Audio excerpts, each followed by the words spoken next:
Hello guys, it's Stephen here, back with another video, and as you can tell, I'm not in my flat. I'm currently sat in Vancouver in Canada on holiday. Nicholas getting a shower, getting ready for the day, so I thought I'd take a little bit of time to talk about some football, because why not? You can't see what I can see now. I'll quickly try and show you. The view's incredible. The camera might be overexposed, but I'll show you anyway. Around there, it's just, I'm in this incredible little place. I don't know if that was going to work or not, but it's basically in Deep Cove in Canada. It's absolutely stunning. But I'm going to talk about Phil Foden a little bit. I want to say thank you to OneFootball, as ever. I am plugging OneFootball even on my holiday because they gave me the news. I was actually about to go to Squamish in Canada for a boat ride, and I quick glanced at the phone. I got a notification from about some Foden quotes, Phil Foden quotes about him maybe possibly not being happy. So I thought I'd make a video on this if I had any spare time. So thank you for OneFootball for letting me know about that. Go and download it in the link in the description. As ever, it's a fantastic app with all your Manchester City news, and it's great for me being over in a different time zone, 8 hours behind you guys in the UK, to learn the news as it comes through. But today we're going to talk about Phil Foden's quotes because according to some parts of the press, he isn't happy at the moment how this is going down in terms of his playing time. I'll read the quotes out for you. No, so let me find the quotes. He said, I'm going to fight for it every day, which is, I guess, playing time. He said, I'm ready to play whenever. It'd be nice if Pep watched the... let me start again, actually. That was the second half of the quotes. He said, Pep has his own opinions, and I stick by how I am. I just know that I'm ready to play. I feel like I am. I try to show him every day in training. There's a bit of teammates telling me to be patient, but obviously I'm hungry and want to play now. I'm going to fight for it every day. I'm ready to play whenever. It'd be nice if Pep watched the Turkey game, but maybe he's taking a little holiday to play golf or something. I wouldn't blame him. And he's probably right. You wouldn't blame him at all. Now, you can read this in many ways. For context, these quotes came after an England under-21s game, which he was pivotal. He got 2 assists, and he was easily England's best player by all reports. And we all know how much of a special talent he is. And it must be frustrating for him, having only played 11 minutes so far this season. A 10-minute sub-appearance, like a 1-minute sub-appearance in the Community Shield. He did score a penalty. He's had basically no time so far in City's first 5 games. But that's it. It is only 5 games. But obviously, we've seen the likes of Mason Mount get called up to the England squad, a player that is definitely as talented as playing regular football. He's got one of his good mates, Jadon Sancho, currently becoming one of the most exciting young prospects in the world, having pushed for a move to Dortmund. And I think it's a game changer, that move from Sancho. He's shown that these young English players can actually play football, and Phil Foden wants maybe to be the next. Now, so far, Phil Foden has been patient, and probably rightfully so. I would definitely agree that he's only a small lad, so his physical development is a little bit behind some of the others. He's taken his time to get to the situation where he is at now, but he is only 19 years old. But 19, will he be 20 relatively soon? 20 next August, actually, so not soon at all. But he's looking to the point now where he wants to play regular football because that's the best way to serve his development. So far, I think the football that he's got in the past couple of seasons has been kind of about right. So basically, I think his first season he got something like...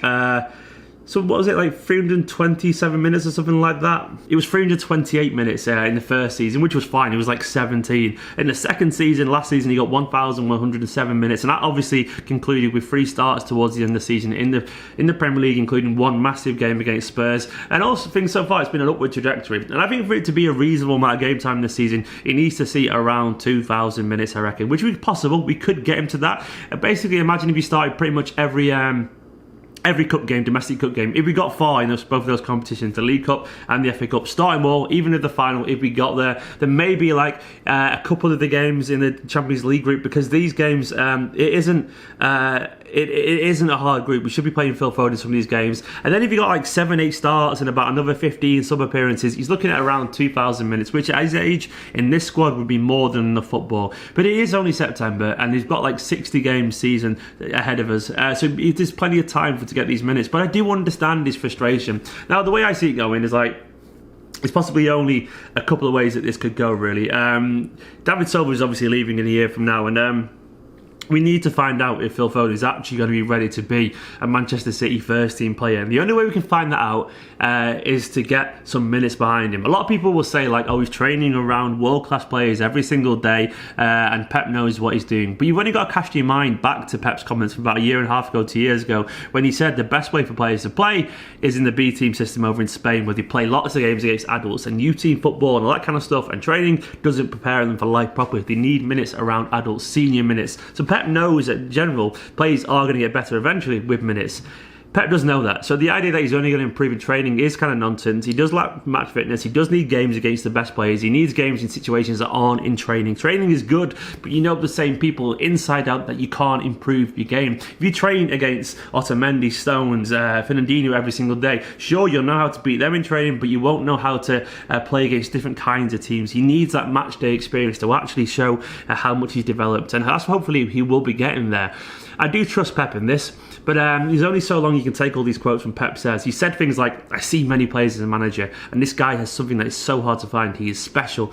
I would never any doubts about the quality of the guy, not just with the ball. He looks skinny but not strong, but he's really, really strong. He's an outstanding young player. I think England has a diamond, and he even said recently he's the most talented player he's ever seen, which is big claims. And they're kind of hard to take seriously when he's played and trained with like Iniesta and Messi and all that kind of stuff. But if Pep does mean this about him, and I'm sure he does mean it to an extent, then at some point he's going to have to back it up with some minutes. A lot of people say it is early in the season, and I do agree with that. But also you've got to bear in mind that he also said recently, Pep said about Foden, only like a week ago, he said, Foden is a shy guy. I would like him to talk more to me, but all the time I go to him and speak to him, he still looks at me like a little bit too much respect like a manager. After 2 or 3 seasons, it's not necessary. So I wonder, and this is my theory, that Foden's heard those quotes from Guardiola about him showing too much respect. And he also said recently, Pep said, I like it when players come to me and demand minutes because it shows they're ready. Now Foden's come out and actually said, yeah, I want to play. I feel like I'm ready. I wonder if this is actually a well-timed message from Foden to try and force the issue a little bit. I wonder if a little bit of arrogance in his game will actually help him. Sometimes you need to not be happy to just sit on the bench. Sometimes you need to bang down that door and show, I deserve to be playing. And I wonder if this is a response. In fact, I'm almost certain it's a response. Guardiola went into the press and said, he's too polite. He shows me too much respect. So Foden has gone a week later, do you know what? Well, all right, play me then. I deserve to be played, which I think is the exact kind of response. I don't think it's well timed. I don't think it sends a message, and I think we will see a difference. Now, obviously, we're coming to that time of the season where City have 2 games. They have a weekend game, then a midweek game, and I suspect he will start to see minutes regularly. And at that point, he's got to start showing that he can perform in these games. I'm not going to expect him to blow the world away in his first few games because obviously he'll be lacking match fitness and all that kind of stuff. But he is right to push the issue. And he is right to expect some game time, because if he gets to July 2020 and Silva happens, and then City go and sign someone like Eriksen or, I don't know, Christian Oer or another playmaker or something like that, I don't think he'll stay at Manchester City, Foden. Foden needs to know that he is next in line after David Silva, especially with Gundogan signing a new contract, especially given the fact that we'll probably replace Fernandinho with someone eventually. So we'll have 2 defensive midfielders there, so Gundogan will be a little bit further ahead. He needs to start pushing the issue, and I think this is actually good. And I think this is actually good news that he's coming out and showing a bit of frustration, because I think Pep will realise that I'm going to have to start giving him games. I think he needs 15 to 20 starts in all competitions this season, and then maybe another 10 substitute appearances, something like that, to make Pep realise that he is the guy to solve these problems. It's a very interesting one. I think there is frustration there, and deservedly so, because he's at the point now with his obvious natural talent that he needs to play some regular football. Not a time to worry yet, but a time to sort of take notice and pay attention. Anyway, guys, let me know in the comments what you make of this news about Phil Foden. I think it's totally fair to come out and state this. I probably will make another video or two if I get any time and holiday, because I like talking about football, you know, especially when the view is this forest out there that I've got in front of me. For now, though, I want to say thank you to everyone who watches these videos. I'm going to go enjoy the rest of the holiday. I got up at 6:30. It's now 10 to 9. I've already been out for breakfast in Deep Cove, a beautiful place. Chatted to some locals, fed some ducks on the beach, all that kind of stuff. And now I'm back making a video, and it's not even 9 o'clock. Oh, I love holidays. I'm going to move here one day, I reckon. I want to move here. It's beautiful. For now, though, subscribe. I'm nearly at 30k. Push me over 30k. Please like, comment, all the usual stuff, and I'll see you very, very soon. Also, by the way, I don't think this shirt has ever been worn in Vancouver. Just putting it out there. I think I'm the first person to ever wear this anniversary shirt in this place, because, yes, I'm treading new ground here. In a bit.